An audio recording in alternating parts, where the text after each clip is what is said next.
Good afternoon, students. Let us learn about the primary lymphoid organs. The thymus, the bursa fabricis in birds, and bone marrow in mammals are the primary lymphoid organs. Now we learn about the thymus. Thymus is a primary lymphoid organ. In mammals, the thymus is a pharyngeal derivative arising from the epithelium of the third and fourth pharyngeal pouches at about the 6th week of gestation.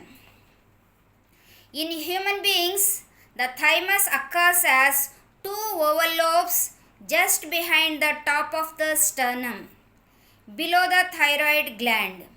In birds, it is made up of 7 lobes on each side of the neck.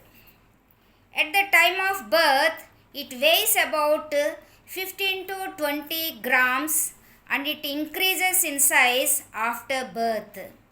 It reaches about 40 grams in weight by puberty and thereafter it slowly atrophies, that means slowly reduces its size. In the adult, it is really very hard to distinguish it from the fat in which it is normally embedded. The thymus is covered by a fibrous capsule. It is formed of 2 lobes. Each lobe of the thymus is organized into lobules which are separated from one another by septae called trabeculae. Within each lobule, the cells are arranged into an outer cortex and an inner medulla. The cortex is highly packed with proliferating immature lymphocytes, while the medulla contains more mature cells. As the cells mature, they move from the cortex to the medulla. In cortex, reticular cells also present. In medulla, the reticular cells are relatively more in number than the lymphocytes. There are also some integrating cells. In addition to these, some peculiar structures are there in medulla. They are namely Husserl's corpuscles. Their functions are not known. The T lymphocytes are non-functional when they are inside the thymus, as they do not come in contact with the antigens. These non-functional T lymphocytes travel through the blood and lymph circulation and ultimately reach the thymus-dependent areas of the peripheral lymphoid organs and get colonized there. In these organs, these T lymphocytes become functional by antigenic stimulation. Functions of thymus: 1. It produces T lymphocytes. Second one, it brings about cell-mediated immunity. Third one, it brings about graft rejection. Now come to the second one, bursa fabricis. Bursa fabricis is a primary lymphoid organ in birds. This is a sac-like lymphoepithelial structure arising as a dorsal diverticulum from the cloaca in birds. This organ was first described in the year 1621 by Fabricius, an Italian anatomist, and hence the name. It is seen in chick embryo. By about 4 months of age, it reaches the maximum size of about 3 centimeters in diameter, after which it starts degenerating. A cross-section of young bursa fabricis shows that the structure is very similar to thymus. It is formed of many lobes called follicles. Each follicle has an outer cortex and an inner medulla. The bursa is made up of 3 types of cells, namely lymphocytes, macrophages, and plasma cells.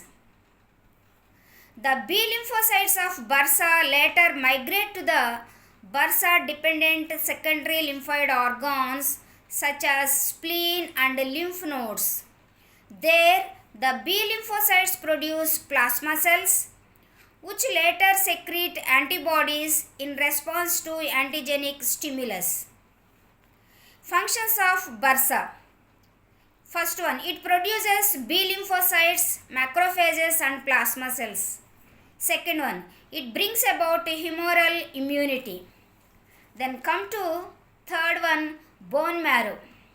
Bone marrow is a primary lymphoid organ. It is a soft tissue within the cavities of bones. In mammals, it is the largest tissue with a total weight of about 3 kg in an average human adult. Marrow is divisible into two regions, namely the vascular region is the circulatory system that supplies nutrients and removes waste from the actively growing blood cells. The tissue forms about half the weight of the bone marrow. The other half of bone marrow, which is actively involved in hemopoiesis, is known as the red marrow.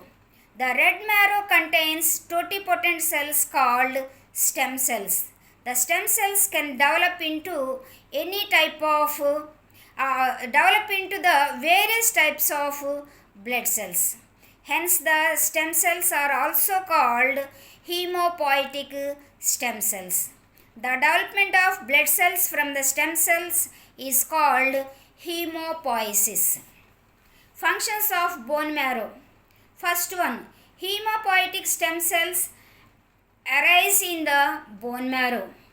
Second one, different types of blood cells are namely RBC, WBC and platelets are developed by the bone marrow. Third function, majority of lymphoid progenitors develop into B lymphocytes in the bone marrow. Some of the lymphoid progenitors migrate into the thymus where they develop into the T lymphocytes.